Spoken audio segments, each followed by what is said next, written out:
Bonjour, ici Javan et bienvenue à Crémeuse ou Traditionnelle, votre émission où on analyse le traitement médiatique d'un sujet chaud de la grande salade de l'actualité. Cette semaine, on se demande qu'est-ce qui explique l'intérêt marqué des médias québécois pour le hijab. Elle est née à Montréal, elle a grandi au Québec.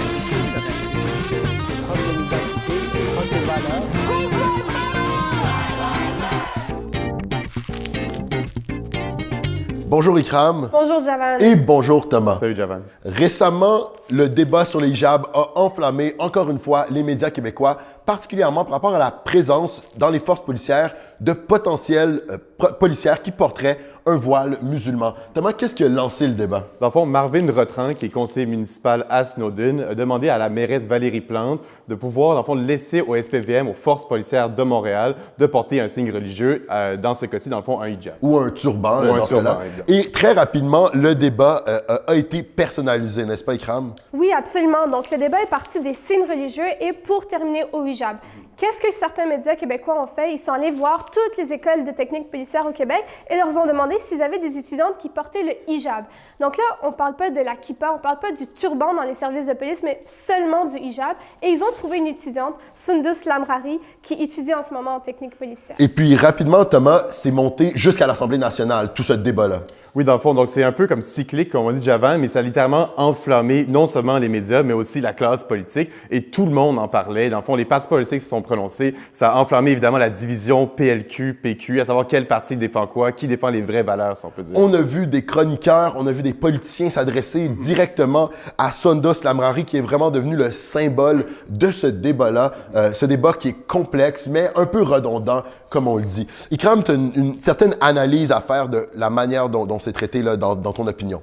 Oui, donc en fait, la façon très insidieuse de comment est-ce que le débat a tranquillement progressé des signes religieux pour aller jusqu'au hijab montre à quel point qu'au final, c'est le corps des femmes qui est en enjeu, que le corps de la femme musulmane, plus spécifiquement, est encore un champ de bataille. Parce que là, encore une fois, on ne parle pas de la kippa, on ne parle pas de la kippa du député municipal Lionel Pérez qui la porte depuis des années, ou même du port du turban des Sikhs, mais vraiment de la femme musulmane et du hijab. On va aller voir justement tout l'intérêt que portent les médias avec quelques photos qu'on a prises dans les dernières semaines dans les médias. Le voile, le turban, les signes religieux. Encore ça, c'est pas fini, ce La débat-là. policière voilée, on a vu qu'on est pas... Que le port du hijab, c'est un signe de soumission de la femme. Moi, là, je n'ai pas envie d'avoir sa religion dans ma face. Puis Parce que les signes religieux n'ont pas la place.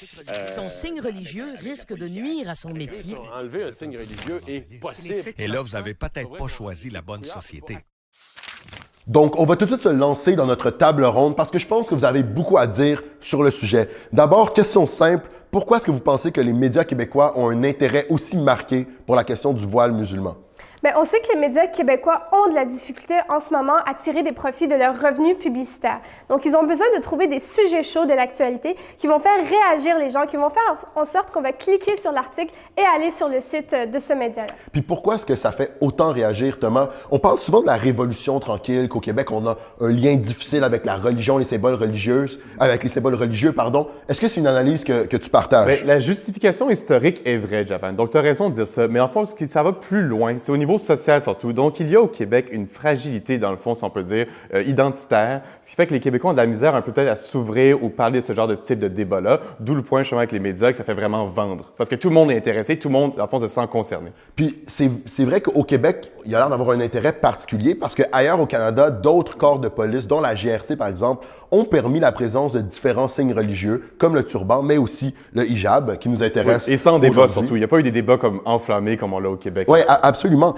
Et donc, pour toi, c'est vraiment une question plutôt identitaire. Sociale, identitaire, exactement. Donc, c'est moins historique, c'est moins Révolution tranquille, c'est plus justement par rapport au fait qu'ici, c'est plus fragile, c'est plus touchy, si je peux dire en anglais. Mais tu dis ça touche tout le monde, mais est-ce que ça touche pas réellement tout le monde? On s'entend que c'est pas demain que la majorité des gens vont voir une policière qui porte un hijab ou qui vont être confrontés à ça. Donc, pourquoi est-ce que ça toucherait autant les gens? Bien, moi, je pense que c'est pas la question du hijab en tant que tel qui touche tout le monde, mais plutôt la question identitaire de, Exact. en fait, qui nous sommes en tant que société, qui fait partie de cette société, le nous, c'est-à-dire on est en train de redéfinir qui nous sommes et certaines personnes pensent que le fait que d'accepter quelque chose qui est nouveau va faire en sorte que leur propre identité va être perdue. Donc, c'est cette crainte-là qui touche tout le monde, en fait. Puis je veux vous amener un petit peu ailleurs. Je veux comprendre l'origine de ce débat-là.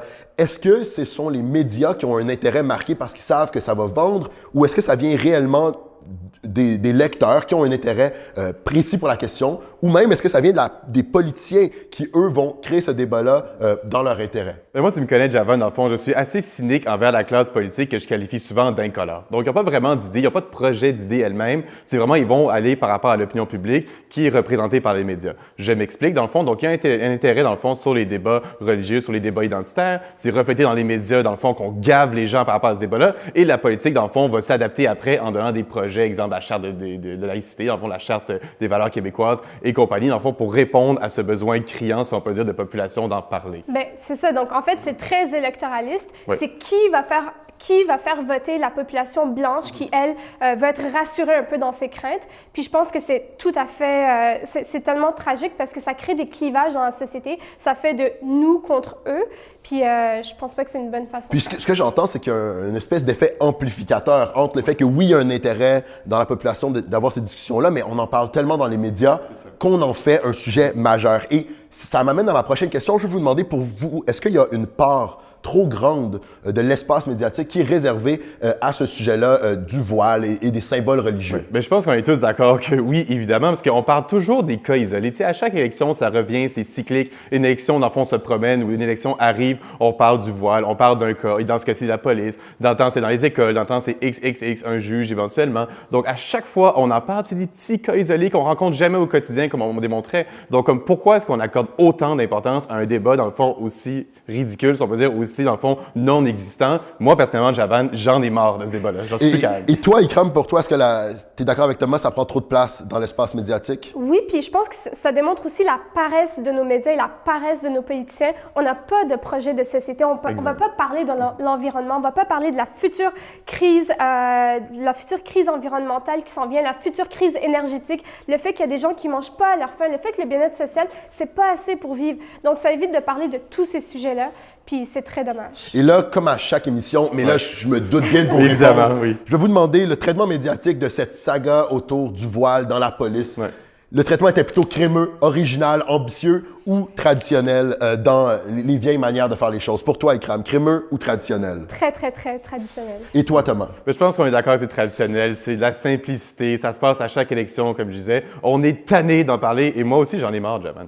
Donc, merci beaucoup d'avoir été avec nous. Aujourd'hui, on a quand même parlé d'un sujet important parce que les symboles religieux, ça soulève les passions et ça fait beaucoup écrire dans les médias québécois. Merci beaucoup d'avoir été avec nous et on se retrouve pour un prochain épisode de Crémeuse ou Traditionnelle.